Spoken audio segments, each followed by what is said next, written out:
Assalamu alaikum ustaz. Men namazga niyet qilib o'qiy boshlaganda эле kekire баштайм. Бул эмнеси? Ашказаным ооруйбу деп текшерилсем таза чыкты. Кан тамырларым сайгылашып турат дейт. Өзү кекирүү, эстөө, эснөө деп айтчабы?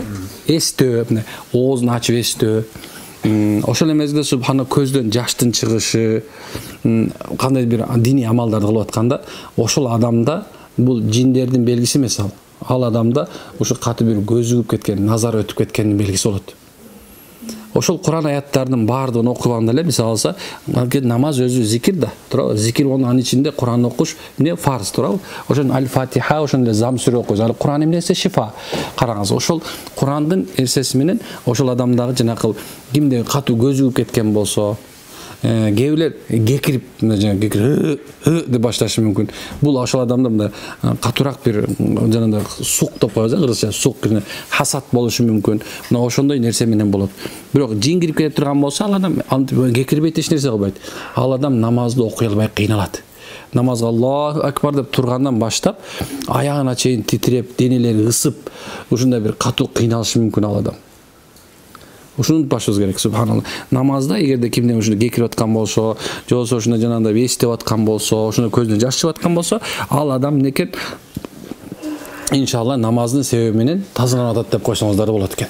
Намазга көбүнчөсү нафил ибадаттарга, же болбосо ыктыярий болгон намаздарга көңүл буруш керек.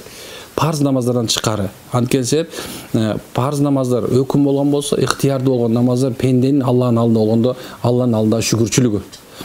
Алла азza wa jalla hadisi kudüs'te aytат, kaçan menin pendem. Nafil ibadattар кыла турган болсо, же болбосо нафил, же болбосо мындай ыктыярдуу түрдө жана намаздан чыккан, намаз окуса, же болбосо бир кандай орозо тута турган болсо, Алла Таала айтат экен, аны мен кармай турган колу болом, баса турган буту болом, көрө турган көзү болом дейт. Дегени ал адам Аллахка жакындайт деген сөз.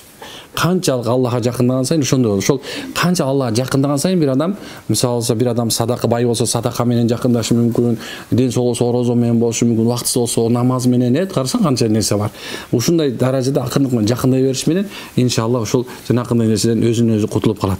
Эмне үчүн намаз, бир намаздан экинчи намазга чейинки убакыттын ортосунда бир адам эгер намаздан кийин аятыл курс окуй турган болсо, эмнекен ал бир намаздан экинчи намазга чейин өзү коргоодо болот. Коргоодо болот деген ал кандай десем, көз тийиштен, сөз тийиштен, дубадан, шайтандын немесинен, азгырыктарынан ошондон алысыраак болот экен.